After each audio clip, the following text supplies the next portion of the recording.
Bismillah, alhamdulillah, as-salatu was-salam ala rasulillah. My name is Ma'ruf Kader. I sit here presenting to you a book, alhamdulillah, which has taken many years to produce, to prepare, going through many stages of editing, to prepare students at whatever age, whether young or old, the ability to be able to read and to write the Quran. And the book that is entitled in Arabic Al-Itqan fi Qira'at al-Quran, and in English, Mastering the Art of Reading and Writing the Quran.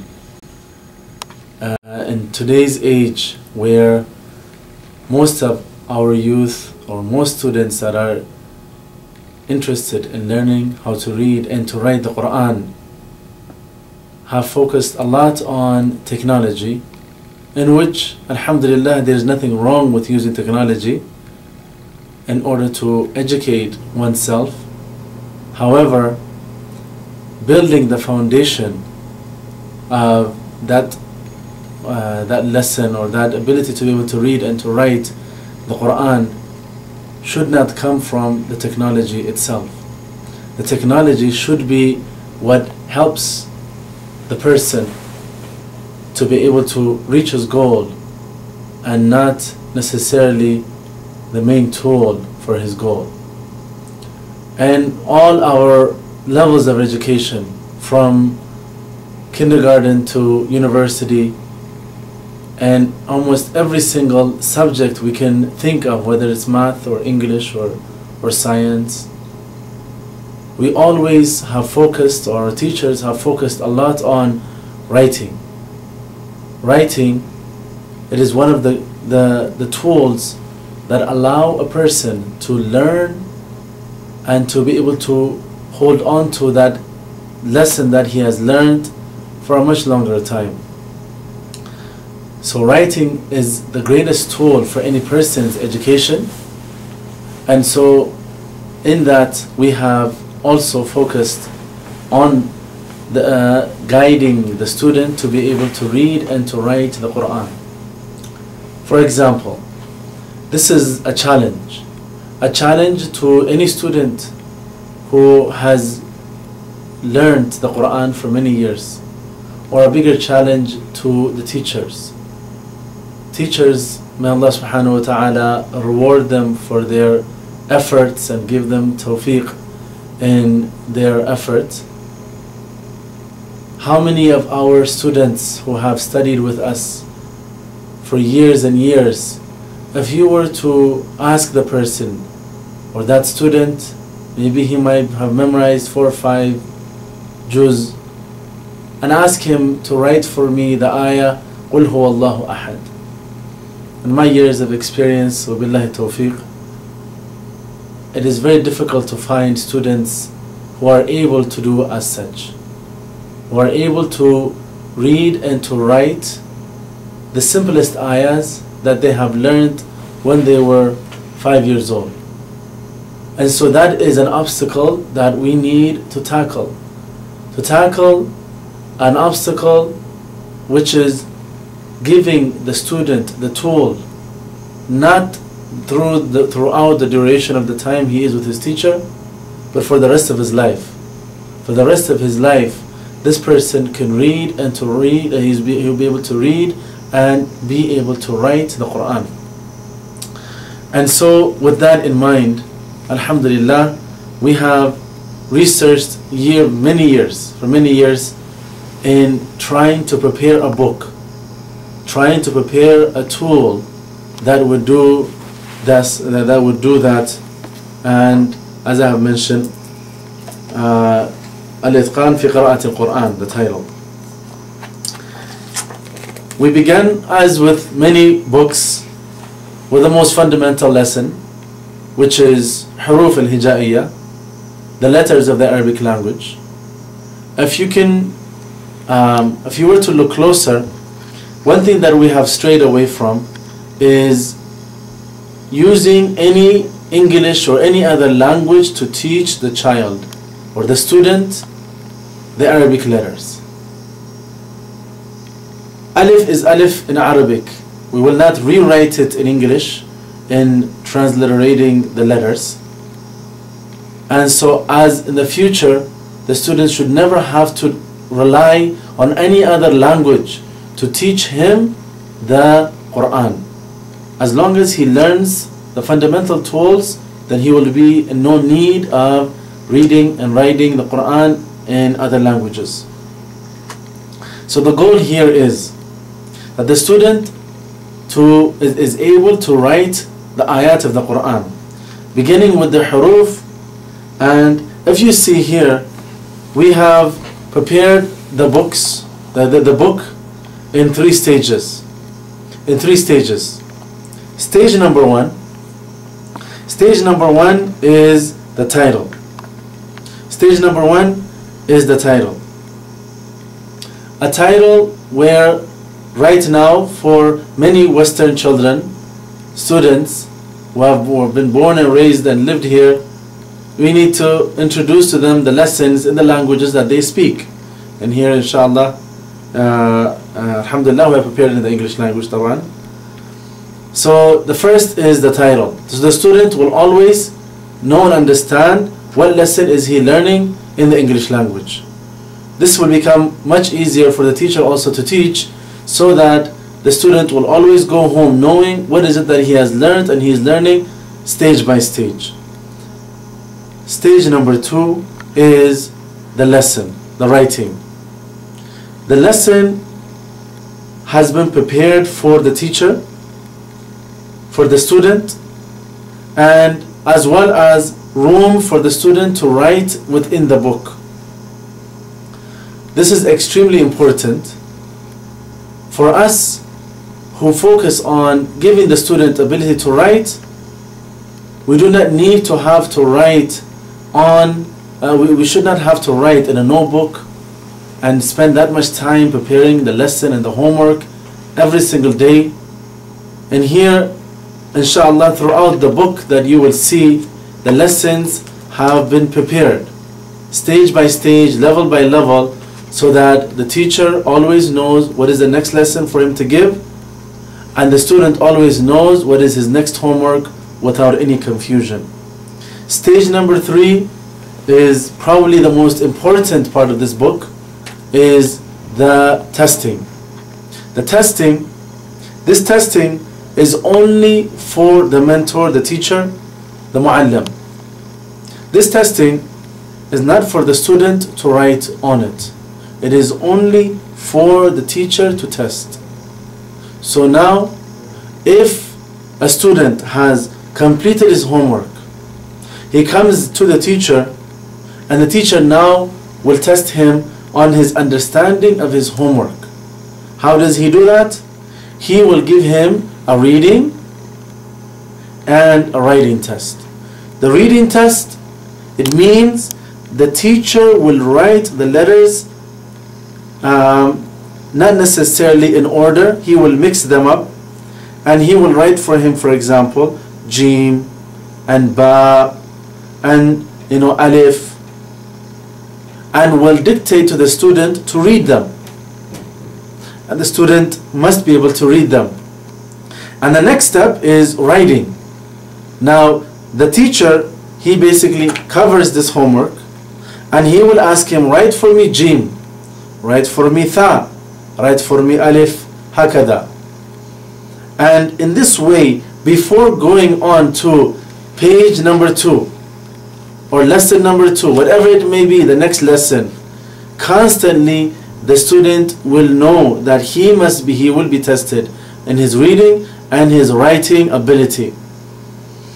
And last and extremely important part of number 3 for the teacher is that he will give him a mark on his testing. He will give him a mark, whatever number of test words or lessons that he may have had. He will give him a mark, write a comment, good job, or needs review, and go home and complete the cycle, the last puzzle for completing the education of the student which is the parent involvement. For the parents to know that the student their child has learned, has been tested, and now needs an actual signature of the parents. This is how the book has been prepared throughout each and every single lesson. The final goal is, in order for the student to reach his goal, he must be able to read and to write ayat of the Quran. Now for some students and some teachers, they may say this is extremely difficult.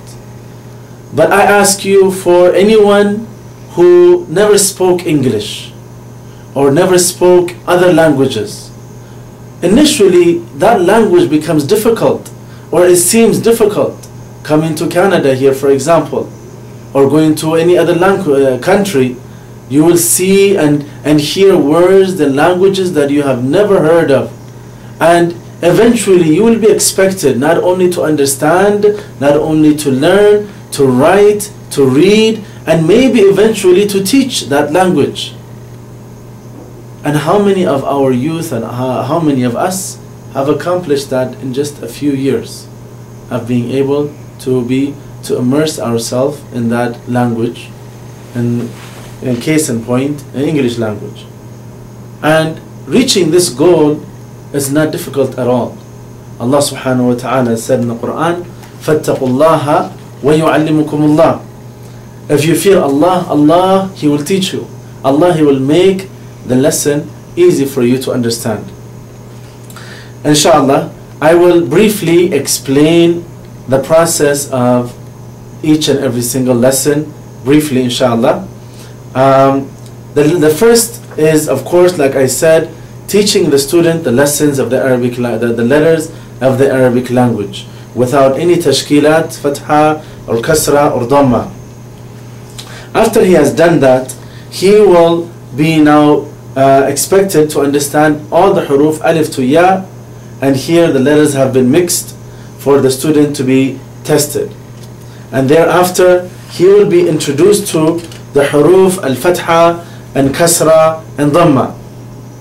And the same process, which is now the letters will be mixed, and he will be expected to understand each and every single letter, fatha, kasra, dhamma, to read it and to write it.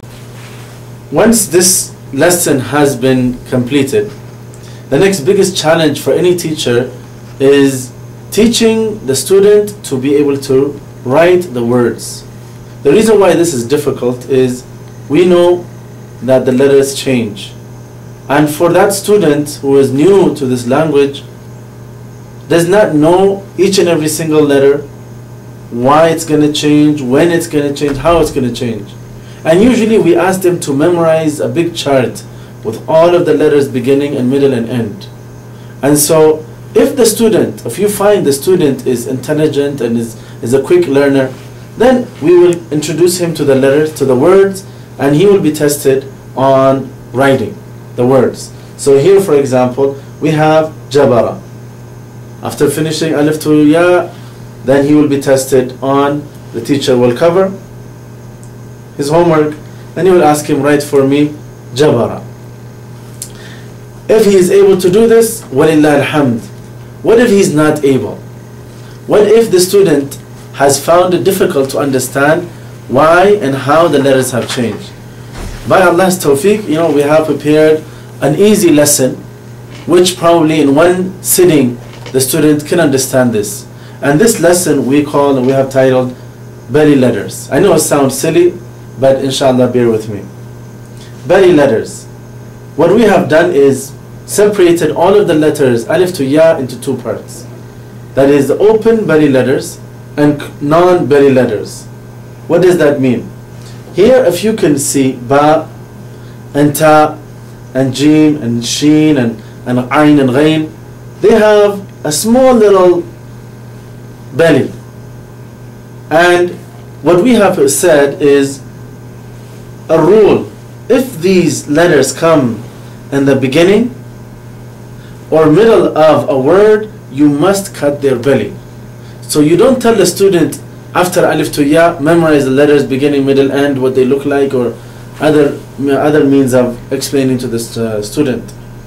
We tell a student, as soon as you see a letter and that letter has a belly, jim, and if this letter comes the beginning or middle of a word, you must cut their belly. So we give an example here. Examples. Jim. Jim has a belly.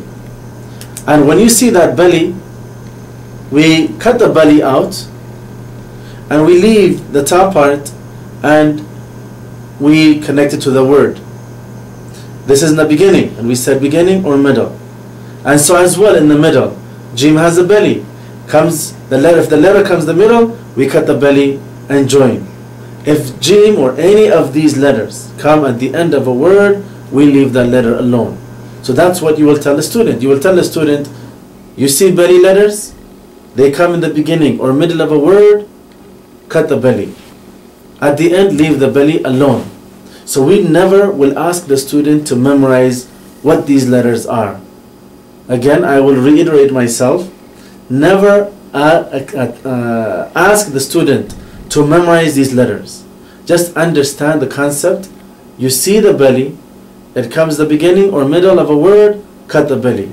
And now to understand to see his understanding, if his understanding is correct, then we prepared lessons that he or she must join. So for example, we said ja'ala. Ja'ala, jim has a belly, ayn has a belly, and we said beginning and middle of a word, if the letters have belly, cut the belly. At the end, leave it alone. So we see here jim, ayn and lam, ja'ala. And maybe in the beginning the student might have difficulty, but you will see inshallah in that 1-2 sitting lesson that the student will be able to understand. The second part, the second group of the letters is what we've titled non-belly letters. Now these are the only letters that we will ask the student to memorize. These non-belly letters are 6 letters: alif, dal, ra, za and waw. Rule number 1, they have 3 rules. Rule number 1, no matter what combination, they will never touch each other. For example here, arada, alif, ra, alif, dal, which are all from these letters, will never touch. Wazara, Dawuda, and they will never touch each other. Rule number 2, they never touch letters after them. So you tell the student, if any letter comes after these letters, it will not connect. They will not connect each other.